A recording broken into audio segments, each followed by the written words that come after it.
In your last debate on Tuesday at Dante Hall, you stated that the low morale within the AC Fire Department could be handled among themselves. After reading today's article in the Press of Atlantic City, where Fire Chief Dennis Brooks referred to his firefighters as rogue and labeled them a bunch of rats, how do you feel now, if elected mayor, your fire chief demoralizing his firefighters in the local newspaper for everyone to read?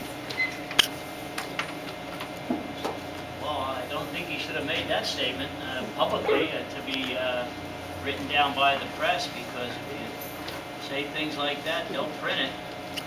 I have it right here.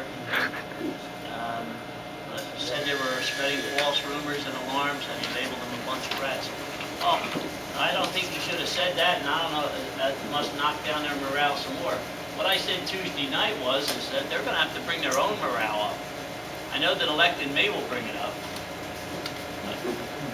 because I know that they oppose Mr. Langford throughout the departments. I'm sure that, well, may not be true, may be true, but there was a lot of lawsuits and things of that sort, which Mr. Langford, I believe, lost for reasons that have great dissension within the department and everything. And not hiring when there were vacancies and all, and not promoting people properly, those accusations were out there. That's probably why the morale's down. So I think if I'm elected mayor, I can bring their morale up in the police and the fire department, and I would tell the police chief and the fire chief not to make comments like that at all. Bite your tongue, hold your tongue. Thank you, Mr. Langford. Imagine Joe Palillo telling somebody to bite their tongue.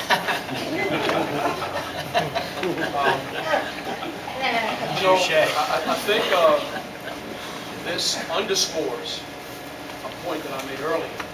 There are so many instances where a public safety director can be helped. This is just another one of those examples. First of all, let me clarify a myth that has been spewed.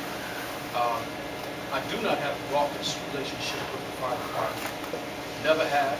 Have always enjoyed a fantastic relationship with the fire department, the rank and file, the officers, and the chief, and the union.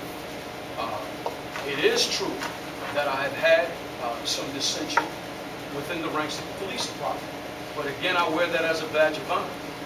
Because when I looked at the city's overtime budget and saw that an inordinate amount of overtime was being consumed by the police department, most of which had to do with traffic details, and a cop making $50 an hour, time and a half, when you can replace that cop with a civilian making $10 an hour, kill two birds with one stone. Thank you. Take somebody off of unemployment and reduce the city's taxes at the same time. Thank you, Mr. Langford. That didn't make me real popular with the police department. John. This is exactly what I mean. This is a case where this chief would be in the mayor's office the next day. And that's the point of having an accessible mayor.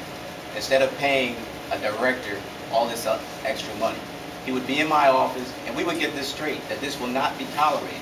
And if it happened again, then serious consequences would prevail.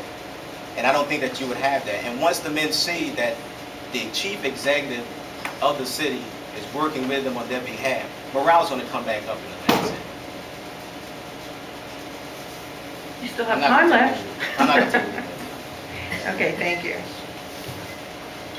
The next question is for Mr. Langford.